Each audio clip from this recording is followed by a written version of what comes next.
Welcome back to my Zenith Ingredients Only challenge. We pick up right where the last part ended, with the defeat of the Wall of Flesh. I'm lucky enough to get a warrior emblem from the treasure bag, so I place it in my new accessory slot. As I explore the changes made to the world, I am immediately faced with a couple of problems. The crimson that spawns has corrupted both my jungle and desert housing. This means I have less space for NPCs and can't use those pylons, which makes it slower and more painful to traverse my world. I find the Hallow near my snow house and make a safe fishing spot. I'm mainly fishing for prismite to make life force potions, but I also make sure to fish up any crates for their valuable hard mode ores. I'm going to have to do a lot of fishing in order to get hard mode armor, so I break this up into smaller parts by doing other tasks in between fishing sessions. The first of these tasks is constructing a mob farm in the Caverns.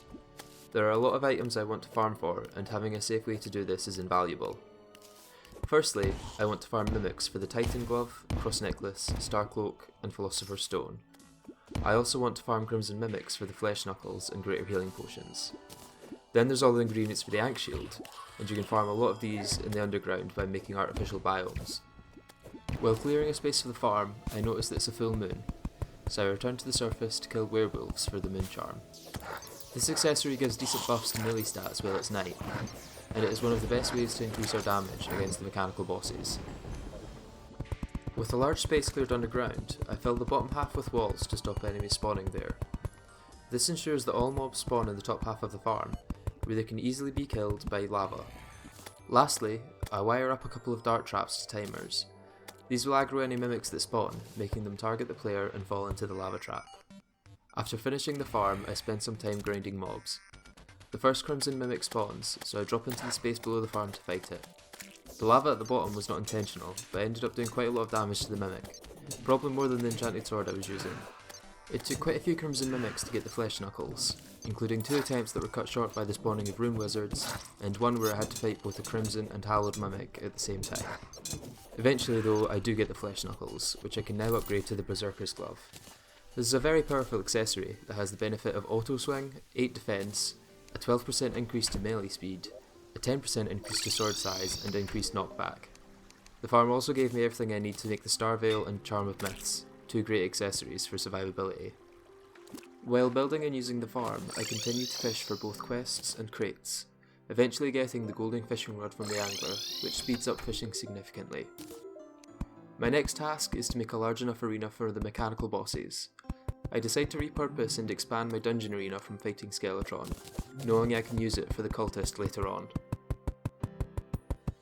After another fishing session, I kill wyverns in space for Souls of Flight. With the weapons I'm using, many bosses such as biomimics and wyverns feel more like full bosses, as they take quite some time to take down.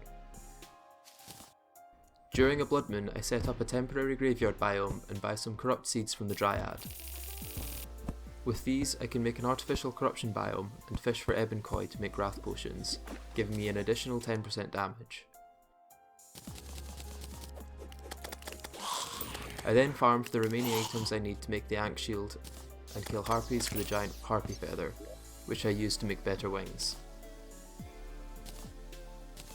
The last thing I need before taking on the mechs is the Gelatinous Pillion mount, which drops from Queen Slime. After searching for the gelatin crystals required to spawn her, I travel to my arena and wait for night, before realising that you have to be in the Hallowed to use the spawn item.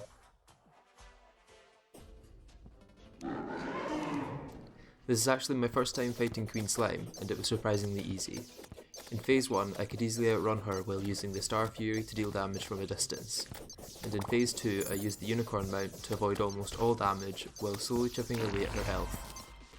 Luckily I get the mount from my first treasure bag, meaning I have everything I need to take on the mechanical bosses. The next night, with all my preparation complete, I finally take on the twins, and die. After sleeping through the day, I try once more. The Queen Slime mount allows me to use nearly all my accessory slots for damage boosts, but alas, it is not enough, and as day breaks, the twins despawn. I decide to try a different boss and spawn Skeleton Prime next, however I see a similar demise. The destroyer is much the same, with my damage being too low and his being too high. This continues for 4 more nights, Skeleton Prime once more and the twins 3 times. I could consistently get them to half health before midnight, however in the second phase their damage proved too much, and time after time I died. I was starting to think this might be the end of my journey. The Master Mode mechs were simply too strong for my outclassed Star Fury to handle. That is, until...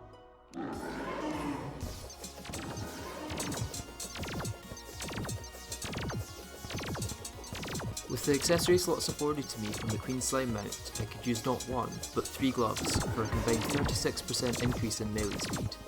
With the additional damage of the Warrior Emblem and Moonstone, along with the survivability of the Starveil and Charm of Myths, I gradually deplete the Mechanical Skull's health. It's worth noting the often overlooked Orichalcum armour as a massive source of damage for the Spike.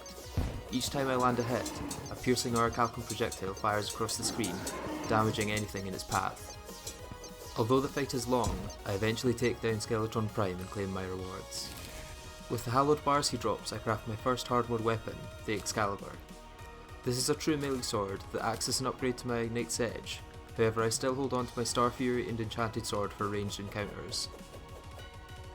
Now that one mechanical boss is defeated, both the Steampunker and Solar Eclipse can spawn. I construct some temporary housing in order to get the Steampunker, then buy the Contaminator and Green Solution. Purifying my world allows me to use my pylons and housing once more, and I can also construct artificial biomes much easier. After that, I sleep for a few days until a solar eclipse occurs, granting me access to the Moonstone, a similar accessory to the Moon Charm but more powerful. The last thing to do is a little reforging before my rematch with the remaining mechs. First up is the Destroyer. Replacing 2 of my gloves with the Moonstone and Braid of Confusion allows me to get closer to the boss, dealing massive damage with my new Excalibur. Some quick swapping of accessories also allows me to use the Ag Shield while getting the potion cooldown effect of the Charm of Myths.